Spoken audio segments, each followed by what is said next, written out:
Salut à tous, c'est Axel de testmobile.fr. Aujourd'hui, je vais tester le Samsung Galaxy Teos, qui est un appareil de chez Samsung qui tourne sous Android en version 2.1 avec surcouche TouchWiz. C'est un appareil plutôt moyenne gamme, il coûte 280 € nu et 1 € avec forfait, donc plutôt moyenne gamme. Et que dire de plus? Et ben, on va faire un petit déballage très rapide.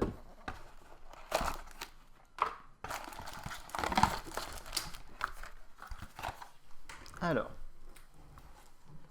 première chose que j'ai vue, et ça je suis pas sûr que vous l'aurez dans le commerce, c'est vous avez un adaptateur micro SD.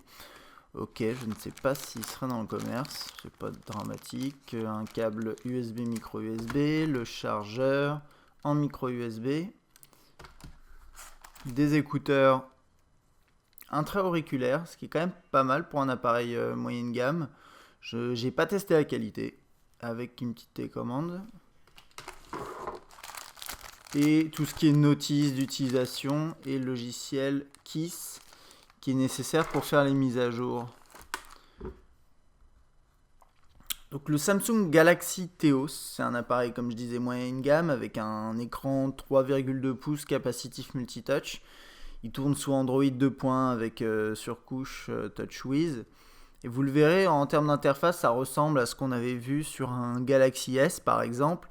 Par contre, niveau fluidité, on n'est pas au même niveau, bien évidemment, puisque c'est un appareil qui coûte quand même beaucoup moins cher.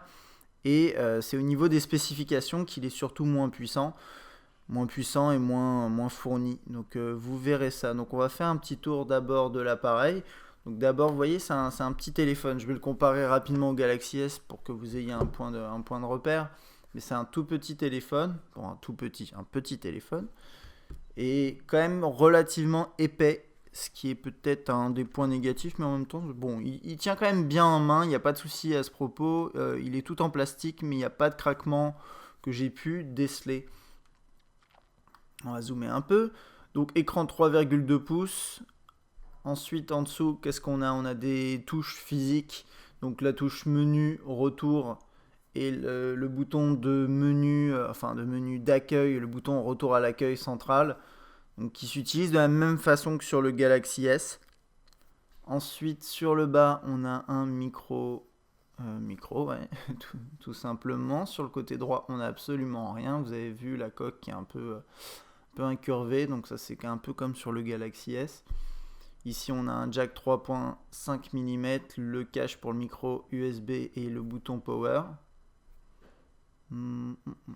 Ici, on a sur le côté gauche, on a le bouton. Voilà, le bouton pour le volume. Ici. Et puis, c'est tout. Je vais dézoomer un peu parce que sinon, après, il arrive à rien. Voilà. Et c'est à peu près tout. Ouais. Et sur l'arrière, on a un appareil photo 3,2 mégapixels. Si je dis, ouais, c'est ça, 3,2 mégapixels.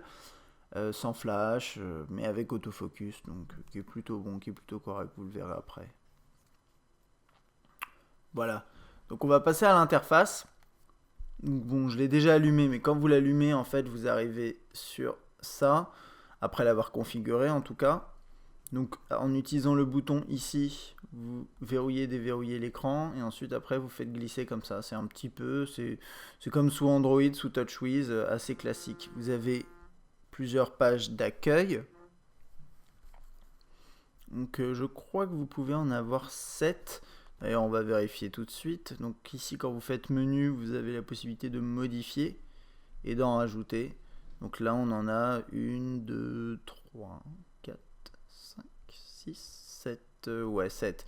Et ici d'ailleurs quand vous faites modifier, vous pouvez enlever des pages d'accueil et en rajouter en faisant plus.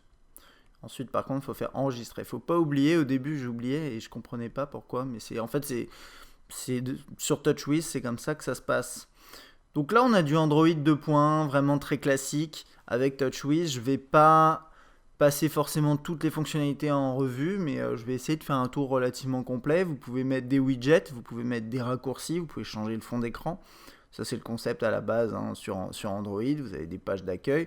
Pour déposer un widget, vous faites un appui prolongé. Et là, vous avez les widgets Samsung et les widgets, disons, Android de base. dans les widgets Samsung, vous avez quelques widgets de type qui sont généralement d'ailleurs des widgets qui prennent un peu trop de place, je trouve, personnellement. Vous avez un widget météo, un widget qui regroupe les actualités de vos amis. Ensuite, après, vous avez calendrier, horloge, ce genre de choses. Et quand je dis qu'ils prennent de la place, par exemple, c'est que la plupart des widgets Samsung, c'est des blocs un peu comme ça, voilà, qui vont prendre une page entière. Alors que dans les widgets de base, vous avez des petits trucs comme ça pour Twitter, là des petits contrôles rapides. Alors d'ailleurs, ce widget de contrôle rapide est un petit peu pas nécessaire. Bon, il y a certaines choses que vous ne retrouvez pas, mais dans le tiroir des notifications, en fait, ici, vous avez l'activation du Wi-Fi, le GPS, le vibreur et le Bluetooth directement intégrés. Donc bon, c'est pas forcément nécessaire de le mettre. En bas, vous avez quelques options qui restent tout le temps affichées. Ça, c'est des choses que vous pouvez personnaliser. Dans le menu, c'est du classique TouchWiz, ça ressemble, c'est classique, hein, c'est des icônes avec en dessous des icônes qui restent en place et vous pouvez les modifier d'ailleurs. Si vous faites modifier, vous pouvez ensuite les déplacer et remplacer par autre chose. Je ne vais pas le faire là puisque contact, ça me paraît logique d'être ici. Voilà, et je repasserai là-dessus un tout petit peu après. Alors on va passer en revue rapidement le téléphone. J'ai pas de carte SIM, mais ça n'empêchera pas de voir ça. En gros, premier truc à savoir, c'est que quand vous commencez à taper un numéro, vous allez avoir le contact associé à ce numéro qui va s'afficher en haut. Et ce qui est pas mal, c'est que vous faites, par exemple, son numéro 1, 2, 3, il va vous l'afficher, mais si vous commencez à taper, je sais plus comment il s'appelait, ouais, j'avais mis quoi, Pierre, voilà, vous tapez P-I-E, vous voyez, avec les lettres, ça va vous l'afficher, donc ça c'est pas mal du tout. Vous avez quelques options ici, et vous pouvez appuyer ici, voilà, pour afficher le numéro, et là vous pouvez lancer un appel ou envoyer un message. Vous avez le journal d'appel, donc ici qui est vide, vous avez vos contacts favoris que vous pouvez mettre, et le répertoire. Alors ce qui est intéressant avec TouchWiz, c'est que dans le répertoire, vous pouvez ajouter à la fois des contacts qui sont liés à Facebook, Twitter, je crois qu'il y a aussi MySpace, mais je suis pas sûr. J'utilise pas MySpace personnellement, comme peut-être beaucoup de gens, je crois. Et donc vous avez vos contacts ici. Donc là par exemple ce dernier contact c'est un contact uniquement Twitter. En haut c'est juste un contact Facebook. Et puis moi je pourrais très bien prendre ce contact là et l'associer à Facebook et à Twitter également. Mais j'avais un bug. Je vous mettrai une screenshot dans le test sur le site internet sur testmobile.fr. J'avais des bugs où finalement je pouvais pas ajouter. Bon je peux vous le montrer tant qu'à faire. Bon. Alors, faut savoir que j'ai fait la toute dernière mise à jour d'Android 2.1 sur le Theos et que donc normalement il ne devrait pas y avoir de bug. Maintenant, c'est pas forcément toujours juste. En fait, quand vous voulez associer un contact à un réseau social, donc ici Twitter, normalement vous sélectionnez le contact, vous voyez, et en fait ça marche pas. Et si j'insiste un petit peu, je vais avoir une pop-up qui me dit que les contacts ont planté. Donc je vais pas le faire parce que j'ai pas envie de faire planter le téléphone, mais c'est un peu dommage ça. Donc voilà. Je vais revenir. Ouais, bon bah voilà, c'est exactement ça que je voulais vous montrer. Voilà, processus Android, process machin, toc toc, a planté, a été arrêté de manière inattendue. Forcer la fermeture, c'est un petit peu dommage d'avoir ce genre de choses sur un terminal qui est en plus à jour. Quand vous êtes dans la liste de contacts, vous pouvez... Alors ça c'est un truc qui est... Ça marche, mais voilà. Faut faire gauche-droite pour appeler. Vous pouvez appeler directement le contact ou droite-gauche pour envoyer un texto, vous avez vu. Donc ça c'est pas mal du tout. Sinon quand vous appuyez sur son avatar, enfin sur sa photo, vous avez quelques options qui s'affichent. Notamment, vous avez aussi la possibilité de faire ça en page d'accueil. Et avec la possibilité d'appeler, d'envoyer un texto ou un email rapidement. Ok, donc ça, on a fait le tour des contacts. Ensuite, les messages. Donc ça c'est du classique, très classique Android, vous avez des discussions, vous avez des bulles, donc avec les modifications d'interface TouchWiz de Samsung, donc sous forme de discussion, tout simplement. C'est devenu un standard aujourd'hui dans le mobile. Niveau saisie de texte, disons que vous avez deux possibilités par défaut. Donc vous avez portrait et paysage avec un clavier AZERTY. Donc vous avez deux claviers, vous avez le clavier Samsung qui était affiché, vous avez le swipe, clavier swipe, qui a un clavier qui fonctionne sous forme de tracé. En fait, vous tracez des traits entre les lettres et ça va vous afficher des mots. Donc ça c'est pas mal, je l'utilise un petit peu et c'est vraiment intéressant. Maintenant sur un petit écran, je suis pas persuadé en mode portrait que ce soit le clavier le plus pertinent. Maintenant autant vous dire, vous avez pas mal de modes de saisie. Sous Android, vous pouvez télécharger également d'autres claviers. Donc vous n'aurez pas de problème pour taper du texte et en plus en paysage ça marche très très bien. Voilà, vous avez la saisie prédictive, ce genre de choses. Donc moi je trouve que c'est plutôt confortable malgré le fait que l'écran soit pas énorme.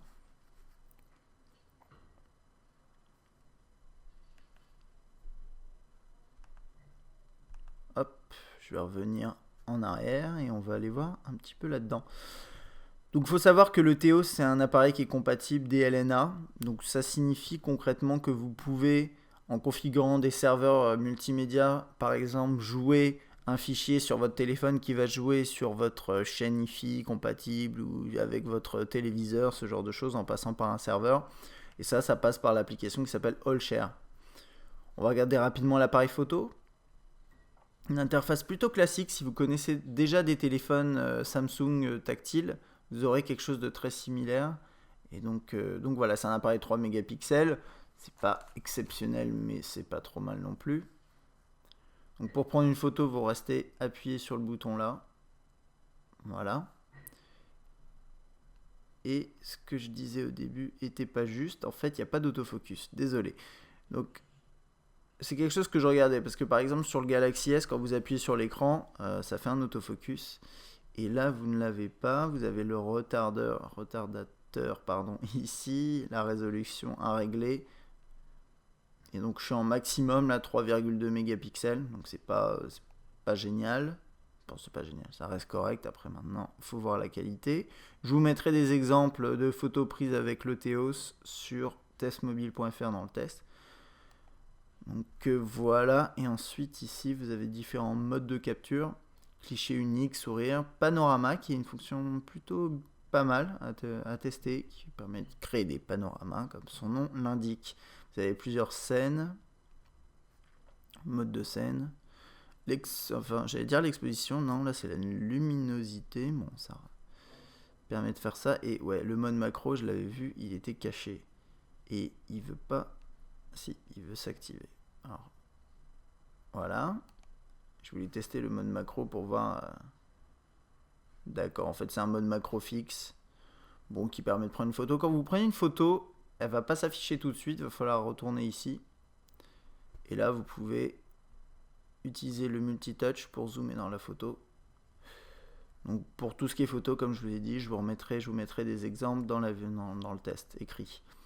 Ensuite ici, vous avez un mode vidéo qui permet donc de filmer. Et que dire à ce propos, il n'y a pas grand chose. Vous avez deux tailles possibles. Alors, deux modes d'enregistrement, un mode standard et un mode limite pour MMS. Limite pour MMS, je crois que ça s'arrête à 30 secondes, quelque chose comme ça. Donc c'est pas forcément très intéressant. Et après, vous avez en termes de taille, pas beaucoup de choix, 320 x 240 et 176 x 144. Et avec toujours le réglage de la luminosité ici. Voilà, et pour filmer, il faut appuyer sur le bouton rouge, c'est du grand classique. Hein. Ensuite, on a calculatrice, calendrier. Calendrier qui, je le rappelle, dans les téléphones Android est synchronisé. Donc là, j'ai pas d'entrée, mais si sur mon compte Google, si j'avais des entrées, elles s'afficheraient ici. Donc vous pouvez les synchroniser. Et ce qui est intéressant, c'est que finalement, Google Calendar est synchronisable avec pas mal d'autres services. Donc si vous voulez synchroniser votre calendrier sur un téléphone Android avec Outlook, par exemple, ça fonctionnera. Donc avec des onglets ici, ce genre de choses. Bon, c'est quand même assez classique. Vous avez les emails. Moi, j'ai pas configuré ce client-là qui marche assez bien. Il est un petit peu, il est sous fond noir, ce genre de choses. Moi, je préfère le client Gmail parce que j'utilise un compte Gmail. Si vous utilisez, par contre, vous pouvez configurer n'importe quel compte email, que ce soit Yahoo, Hotmail, etc. Ou même votre propre compte mail, par exemple, à votre travail avec votre propre nom de domaine, etc. Ce genre de choses, vous pouvez le configurer dans l'autre client en fait. Donc voilà, ça c'est avec Gmail. Il n'y a pas grand chose à dire, c'est du grand classique encore ici. Vous avez le client de base, vous pouvez afficher des photos.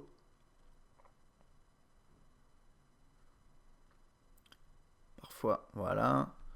Là, vous n'avez pas le... Si, vous avez le multitouch, mais c'est vrai qu'il est... Il est quand même pas très puissant. Il faut savoir que ce téléphone a un processeur à, je crois, 500 MHz ou 430 MHz, je sais plus, je l'ai plus. Mais c'est pas, voilà, c'est pas l'appareil le plus puissant sur le marché, c'est clair et net. Par contre, en termes de moyenne entrée de gamme, moyenne gamme, c'est quand même relativement bon. Donc pour les emails, ça marche plutôt bien. Vous avez des notifications qui s'affichent quand vous recevez un email.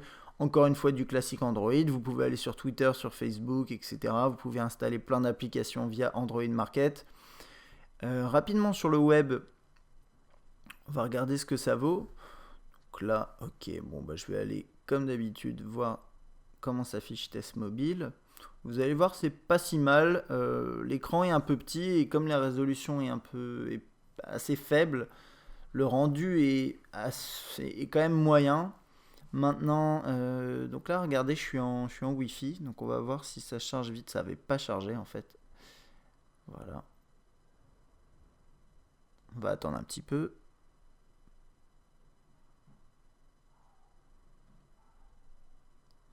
Ok. Et donc, premier truc que vous voyez, c'est que de toute façon, quand c'est dézoomé, vous n'allez pas pouvoir lire les textes. Alors qu'il y a certains écrans, certains grands écrans avec des grosses résolutions, vous allez pouvoir les lire. Là, c'est pas vraiment... Ouais, comme vous voyez, là, c'est vraiment pas possible. Bon, c'est pas dramatique, hein. Et après, quand vous zoomez, vous voyez, c'est possible. Le multitouch fonctionne. Et pourtant, le site est pas très lourd, mais pour le coup, là, le multitouch est assez lent. Clairement. Alors, il y a un truc à savoir aussi, c'est que dans les paramètres, quand vous allez ici, vous pouvez activer quelque chose qui s'appelle les plugins. Activer les plugins ici. Et en fait, ça va vous afficher certains contenus en flash, pas tous. Je crois que c'est du flashlight. Par contre, comme le téléphone tourne sous la 2.1 d'Android et pas sous la 2.2, vous pouvez pas lire le flash de façon complète. Ce qui en soit pas réellement un problème, je pense. Et d'ailleurs, je vous conseille peut-être de désactiver les plugins parce que généralement, quand vous n'activez pas les plugins, l'expérience est un peu plus fluide. Et je vais vous montrer ce que ça vaut pour lire une vidéo qui est intégrée dans une page web. Ça marche plutôt bien puisqu'en fait c'est lié à l'application YouTube comme d'habitude d'ailleurs sous Android. Donc là vous avez la vidéo qui s'affiche et en fait quand vous appuyez dessus, s'il veut bien, je vais zoomer un petit peu peut-être, je sais pas.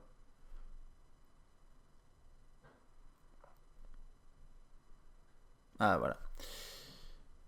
Donc, vous avez la vidéo qui se lit dans l'application YouTube. Donc il y a du son dans la vidéo mais il n'y en a pas, c'est juste une musique de fond, c'est pour ça que vous n'entendez pas. Et donc là vous avez un bouton HQ donc pour changer la qualité. Si vous êtes sur un réseau, si vous êtes en 3G par exemple, ça peut être utile de faire ça, vous voyez. Et ensuite vous pouvez bien sûr passer dans la vidéo, etc. Donc c'est pratique, il n'y a pas de souci. Et comme je le dis à chaque fois quand je teste des téléphones Android, je trouve que cette intégration là pour lire les vidéos YouTube est vraiment très très bonne, il n'y a pas de souci. Et même sur un petit téléphone comme ça marche plutôt bien. Donc ça, c'était rapidement pour le web. Ce que je dirais, c'est que sur ce téléphone, le web est très bien interprété. Il n'y a pas de souci d'interprétation. C'est juste certains contenus qui vont être un peu galères à afficher, comme le flash notamment. Et puis surtout, le téléphone n'est pas très puissant. Donc sur des pages qui commencent à devenir lourdes, vous allez vraiment laguer. Ça va être très très lent. La meilleure des possibilités, ce serait d'afficher les pages web mobiles ou bien d'utiliser les applications mobiles disponibles dans l'Android Market quand vous en avez une. Ensuite, qu'est-ce que vous avez d'autre? Donc, on va regarder rapidement le lecteur MP3. Donc, j'ai intégré quelques morceaux, donc certains qui ont des pochettes, certains qui n'en ont pas. C'est assez marrant d'ailleurs, il m'a mis une de mes photos en tant que pochette, ce qui est assez bizarre parce que c'est pas la photo. Ouais, je sais pas, c'est un petit bug. Ok, très bien. Vous avez liste de lecture, les albums qui s'affichent comme ça. Ensuite, les artistes, les genres, avec, vous avez vu en haut des systèmes d'onglets et tous les morceaux qui s'affichent ici. Et on va tester un petit peu ça. On va voir la qualité du haut-parleur assez rapidement. Donc je vais mettre à fond. Ouais, donc là je suis à fond, ça va jusqu'à 15.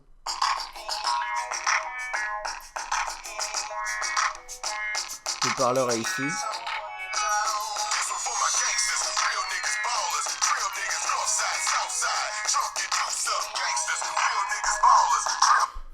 L'interface est comme ça, donc vous avez le titre, l'auteur, etc. Vous avez la pochette qui est normalement pas une photo de mon album, c'est un peu étrange qu'il m'ait affiché ça, mais bon, en tout cas là, voilà, vous avez la pochette, etc. Et donc ça c'est classique, vous pouvez avancer dans le morceau, passer en mode aléatoire, faire répéter le morceau. Et niveau qualité, je dirais que c'est correct, c'est une qualité qu'on s'attend à avoir sur du moyenne gamme. Le son est pas non plus génial, je suis à fond et c'est pas très très fort. On va essayer sur un autre morceau.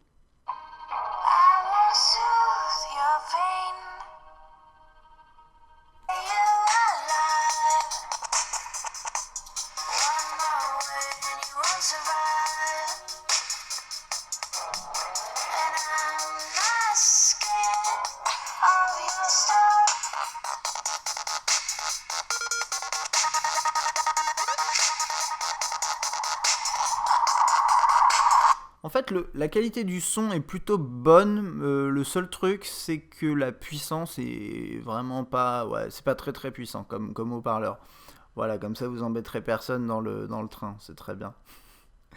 Donc, et quand vous lisez un morceau, d'ailleurs, vous avez une barre de chargement, enfin de chargement de lecture qui s'affiche ici, plutôt pratique. Et je crois que là, on a fait le tour pour le lecteur musical. Si vous restez appuyé sur un morceau, vous pouvez la partager, la définir comme par exemple sonnerie, et ajouter à la liste de lecture, à des listes de lecture que vous aurez créées ou qui se trouvent déjà ici. Très bien. Un lecteur vidéo qui marche très bien et qui a en plus la particularité de lire sans problème les DivX. Donc là, je vais vous le montrer.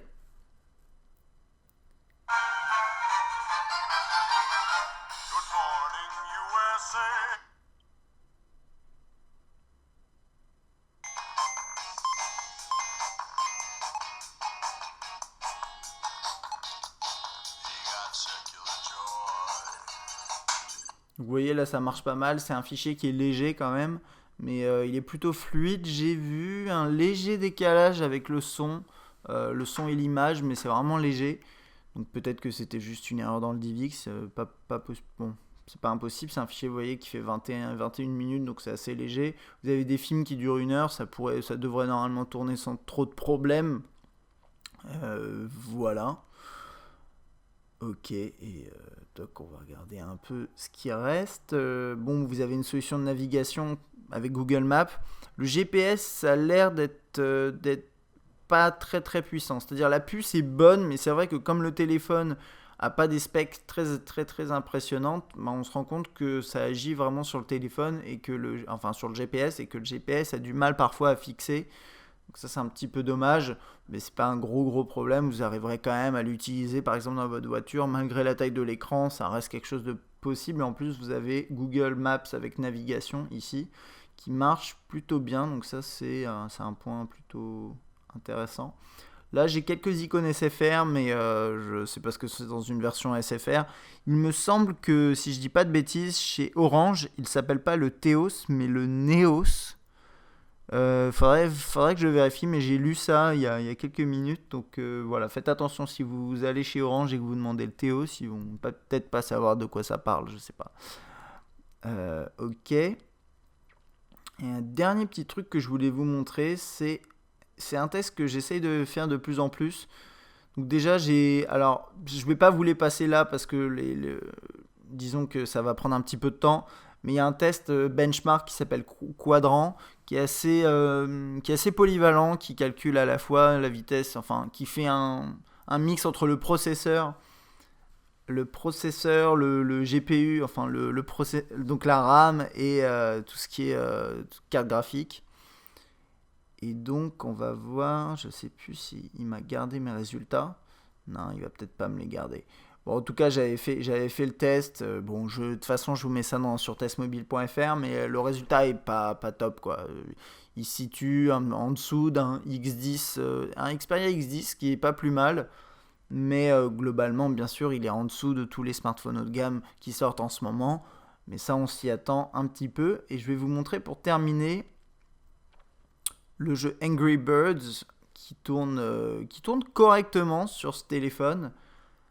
Disons que c'est assez étonnant. En fait, il y a la version de base qui fonctionne bien, qui par contre met beaucoup de temps à charger, je trouve. Bah, là, vous le voyez.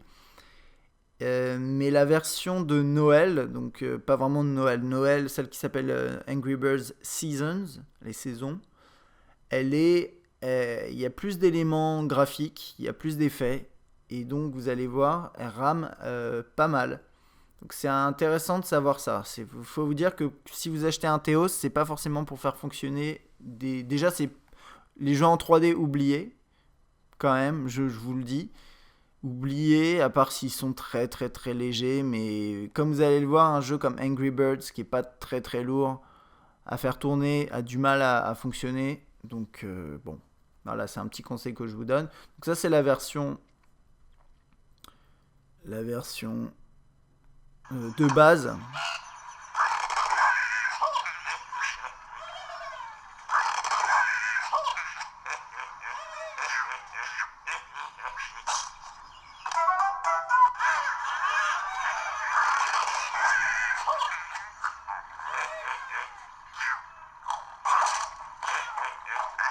Vous voyez, c'est plutôt... Voilà. Donc ça, c'était pour la version de base qui est plutôt fluide. Et je vais vous montrer la version de, on va dire, de Noël qui se lance normalement plus rapidement. Je crois. Quand j'avais testé tout à l'heure, c'était un peu plus rapide. Mais par contre, une fois qu'elle tourne, c'est un petit peu plus compliqué. Voilà, vous voyez, ça se lance rapidement. Toc. Et je sais plus quel niveau j'avais essayé, mais enfin, ils sont tous un peu comme ça. Il y a pas mal d'effets. Euh, Donc, vous voyez, par exemple, là, il y a la neige qui tombe. Bah, vous voyez, ouais. Bon, bah, j'ai pas besoin de vous décrire, mais en gros, voilà, c'est saccadé. C'est jouable, mais c'est pas très confortable. Donc là, ça va. Parfois, ça marche pas. Je sais pas. Là, vous voyez, c'est plutôt fluide. Au début, ça avait mis un peu de temps. Quand vous envoyez un oiseau, c'est un petit peu lent. Je vais essayer sur un autre niveau. Je sais que celui-là, il avait pas mal de mal. Vous voyez. En fait, j'ai l'impression que c'est au début du niveau, il doit charger certains éléments et qu'après, c'est bon. Ou peut-être que c'est dû aux publicités, je ne sais pas. Quoi qu'il en soit, voilà, c'est un téléphone qui n'est pas non plus très très puissant, donc c'est normal de voir ce genre de résultat. C'est un petit peu dommage, mais c'est normal. Donc là, une fois que ça a chargé, ça a l'air quand même un petit peu plus fluide. On va voir là. Bon, bah là, vous voyez, une fois qu'il y a des petites animations, c'est un peu compliqué. Là, il va exploser et ça devrait continuer à ramer pas mal. Ouais. Donc bon, ça c'est un peu dommage, mais c'est à prendre en compte. Sachez que voilà, vous ne pourrez pas forcément faire tourner, et vous ne pourrez pas d'ailleurs faire tourner tous les derniers jeux qui sortent. Bon, c'est pas... Faut le savoir. Alors du coup, le Théos, qu'est-ce qu'il a de plutôt bien? Moi, ce que j'aime bien, c'est que c'est un petit téléphone qui coûte pas très cher. Vous pouvez l'avoir à 1 € avec forfait, avec subvention opérateur, 280 € nu, ça reste quelque chose de correct. Il a un écran quand même un petit peu petit, je trouve, d'une résolution qui est pas impressionnante, mais qui est meilleure que sur un téléphone comme le Wildfire d'HTC que j'avais testé, dont je trouvais que la résolution était vraiment basse. Euh, Qu'est-ce qui est bien? Ce qui est bien aussi, c'est que l'interface fonctionne très bien. Du Android 2.1 avec TouchWiz, ça fonctionne très bien. Si vous voulez faire du web, du mail, du messaging, installer quelques applications, il n'y a aucun souci, ça va fonctionner très bien. Si vous souhaitez aller un tout petit peu plus loin, installer des jeux un peu plus lourds, ça va être plus compliqué. Ça, faut essayer, mais il y a des chances que ça fonctionne pas forcément toujours très très bien, comme vous l'avez vu à l'instant. Et sinon, pour le reste, c'est un bon appareil. Malgré tout, je dirais que pour avoir testé aussi un autre appareil moyenne gamme sous Android, et là qui était en Android 2.2, qui tourne à peu près dans les mêmes prix, qui était le LG Optimus One, je trouve que le Optimus One est un petit peu plus intéressant. Maintenant, si vous aimez bien la qualité Samsung et le design de celui-là, et surtout aussi l'interface TouchWiz, ce téléphone pourrait être un bon choix. Voilà.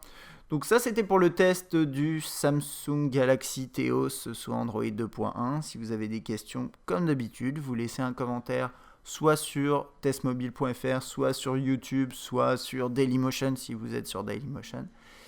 Et quant à moi, je vous dis à bientôt.